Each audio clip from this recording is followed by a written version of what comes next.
Retour sur le plateau de la semaine de l'écho. Je suis toujours en compagnie de Thomas Houdaille, qui est vice-président de Nous Citoyens, Lionel Zinzou, PDG de PAI Partners, et Fabrice Hakoun, directeur général de Mahindra France et membre de Parrainer la croissance. Cacophonie en France autour de la question de la hausse des impôts, alors que François Hollande assure qu'il ne les augmentera pas. Le secrétaire d'État au budget, Christian Eckert, n'exclut pas quelques aménagements en fonction de la conjoncture. Le ministre s'est ensuite, vous le savez, ravisé. Alors, qui dit vrai? Les impôts vont-ils ou non augmenter? Quelques réactions et on en débat ensuite. Pour que les choses soient bien claires, il n'y aura pas d'impôt supplémentaire sur qui que ce soit. Tous les prévisionnistes qui aujourd'hui vous prévoient la croissance avec 2 ans d'avance, aucun d'entre eux n'avait anticipé une aussi faible inflation. Ça a quelques avantages en termes de maîtrise des prix, mais ça a beaucoup d'inconvénients, y compris pour faire des économies. Le président de la République, il a donné un cap. Et un cap dont vous dites que ça dépend de la situation de l'année prochaine. Pour atteindre un cap, vous savez, parfois il faut tirer quelques bords. Si vous voulez, c'est la schizophrénie permanente. Parce que c'est quoi l'argument d'Eckert? C'est intéressant. L'inflation n'est pas bonne, enfin, il n'y a pas assez d'inflation, les recettes fiscales sont pas bonnes, donc on va être obligé d'augmenter les impôts. Mais il y a une autre solution, monsieur Eckert, c'est de baisser les dépenses. La porte est fermée. Le président de la République a été clair. Il n'y aura pas d'augmentation d'impôts. En 2015, ça a été dit par le président de la République, ça s'appliquera. Non, il n'y aura pas de hausse d'impôts généralisée dans l'impôt sur le revenu notamment, mais dans les autres impôts pour les années suivantes. Ceci est très très clair. Zinzou, nouveau couac là, du côté... Qu'en pensez-vous? Effet politiquement désastreux finalement de propos de Christian Eckert, qui sont les propos, on va dire quelque part, ils sont fondés budgétairement, ces propos. Non, mais c'est une tempête dans un verre d'eau, si vous voulez. Oui. Qu'un secrétaire d'État pense qu'il a une petite marge de manœuvre par rapport au président de la République, ça fait partie de l'éducation de secrétaire d'État. Le souvenir de Matignon, c'est que vous avez souvent l'impression que vous êtes devant une classe d'une 40aine d'élèves. Il y a des très bons élèves, il y a des élèves un peu turbulents, il y a des élèves qui n'écoutaient pas le maître. Tout d'un coup. Il devait être un peu turbulent. Sur les temps, il n'a pas dit non plus quelque chose de très grave pour dire désastreux quand même. Il faut modérer le jugement. Il a dit qu'il faut tirer des bords par rapport au cap. Bon, c'est évident que c'est une machine un tout petit peu complexe quand même d'arriver à gérer 47% du PIB en prélèvement obligatoire. Je crois que ce qui est clair dans la politique économique, c'est que... les impôts vont augmenter ou pas, Lionel Zinzou? Mais non, ce qui est clair, c'est qu'il s'agit, je crois que là-dessus, il y a consensus de la droite et de la gauche désormais, sauf peut-être quelques frondeurs et des secrétaires d'État, l'espace d'une seconde. Il y a un consensus clair. Les prélèvements obligatoires doivent baisser dans ce pays. Donc l'heure est à baisser les impôts parce qu'on a atteint un niveau de prélèvement obligatoire qui est excessif, que la crise a encore accru et qui est excessif. Donc ça, je crois que c'est une analyse partagée. On y arriver parce que justement la conjoncture n'est pas bonne, parce que justement... Vous savez, l'élasticité quand même des recettes fiscales, c'est quelque chose qu'on connaît mal. Que sera la croissance en 2015? C'est un peu tôt pour dire si on aura vraiment des difficultés pour équilibrer le budget. Vous avez Donc vu, ils peuvent les augmenter. Ce matin, vous avez vu une croissance 0,3, quelque chose comme du 1,4 en tendance annuelle. À 1,4, il se passe deux choses très importantes. Je ne vous dis pas que ça va durer comme ça de trimestre en trimestre. Mais enfin, quand vous êtes déjà sur cette pente, vous avez suffisamment de recettes fiscales, ce qui n'était pas le cas en 2014. Et vous inversez la courbe du chômage, thème célèbre. Pourquoi? Parce que l'économie française crée des emplois et fait baisser le chômage à partir d'un seuil qui est de l'ordre de 1,1% de croissance. 1,2. Non, mais pour l'instant, le consensus, c'est qu'il devrait y avoir une croissance un peu plus forte dans l'eurozone l'an prochain, y compris en France. Dès qu'elle est supérieure à 1%, la crainte de M. Eckert d'avoir à tirer des bords n'existe plus. Alors après, on est plus ou moins optimiste. Moi, comme vous savez, je pense qu'il y a tous les moyens de faire une croissance égale ou supérieure à 1% l'an prochain, ce qui donnerait raison au président de la République plus qu'à son secrétaire d'État. Vous allez nous dire comment, Thomas Houdaille? C'est une blague de mauvais goût qui est pour moi très sérieuse. C'est effectivement la parole du président qui est décrédibilisée, contre feu, puis démenti, ajouté à toute la série qu'on connaît depuis déjà 2 ans.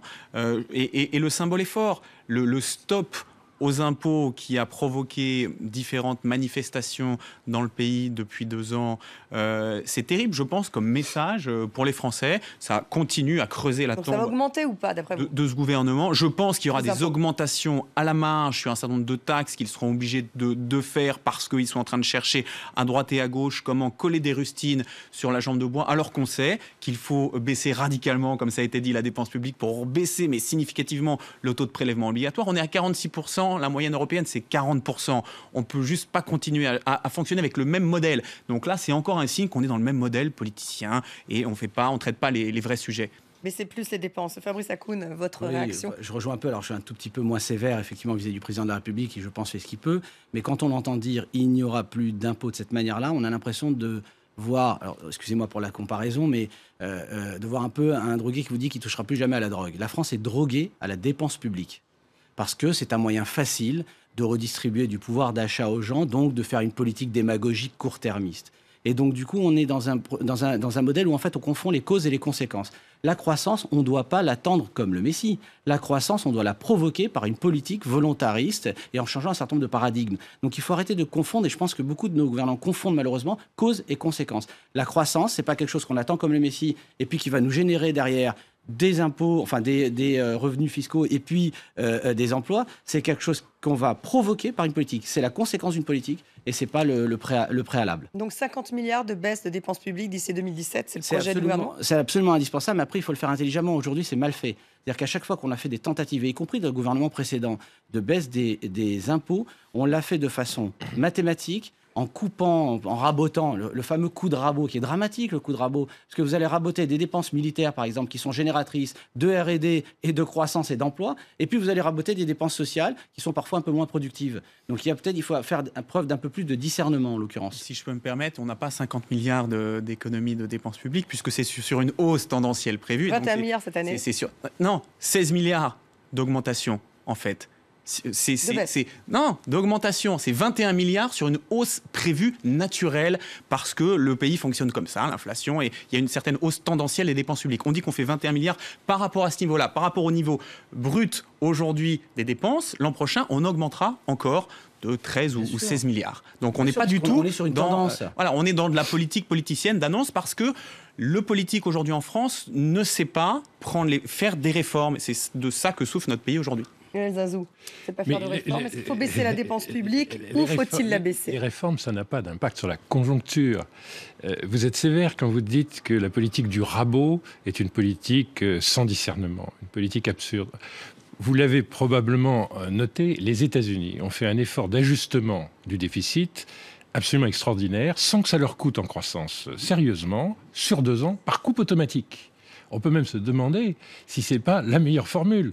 Les républicains et les démocrates ne s'étant pas mis d'accord, alors c'est des coupes aveugles, c'est des coupes automatiques du budget des États-Unis. Moyennant quoi, ils ont donc rétabli tous les budgets. Tous les budgets, c'est vraiment, c'est homothétique, c'est tous les budgets par coupe automatique. Alors on ne peut pas faire...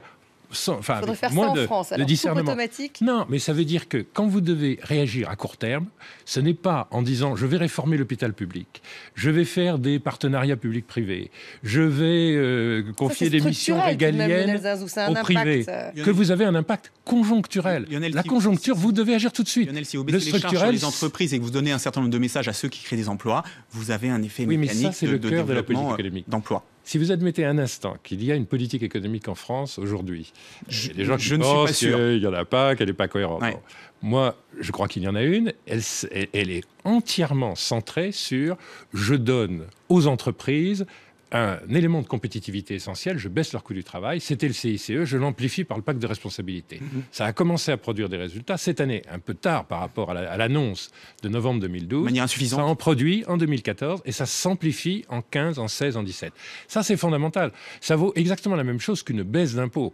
Baisser les charges et baisser les impôts, c'est la même chose. Donc on est en baisse, vous me direz, c'est après une longue hausse. Mais aujourd'hui, on est en problématique de baisse des impôts et charges des entreprises. C'est le cœur de la politique. Et sur les ménages, vous avez aussi observé, chose qu'évidemment, personne ne va dans la rue manifester pour dire sa satisfaction, mais vous avez quand même observé qu'un certain nombre de ménages ont été exonérés de l'impôt sur le revenu. On peut le regretter si on souhaite que l'impôt touche tout le monde. Mais en l'occurrence, pour les ménages les plus exposés, précaires ou le bas des classes moyennes, c'est fondamental d'avoir fait ça d'un point de vue social. Donc, pour l'instant, la problématique de baisse des impôts est plus forte que la problématique de hausse des impôts. Donc moi, je choisirais plutôt le parti de François Hollande que de M. Eckert.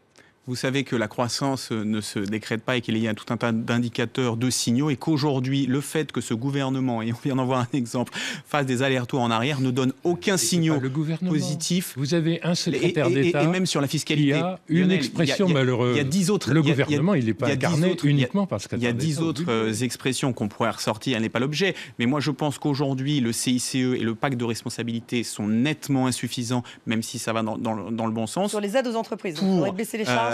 Donner les bons signaux aux entreprises, en particulier notamment sur le droit du travail. On a fait des propositions là-dessus pour réformer complètement ce droit du travail. Et voilà, on pourra avoir l'avis du chef d'entreprise. Aujourd'hui, le chef d'entreprise, il n'embauche pas, il a peur de la conjoncture, il a peur de la réglementation. En tout cas, l'investissement ne redémarre pas, d'après les chiffres d'aujourd'hui. Les entreprises chez PAI, les entreprises de portefeuille PAI embauchent quand elles sont dans des secteurs porteurs et des secteurs exportateurs. Aujourd'hui, en France, il n'est pas vrai que les patrons seraient privés de confiance. D'ailleurs, vous avez vu un recul de l'investissement aujourd'hui de 0,1%. Un tiers des PME ne recrutent pas.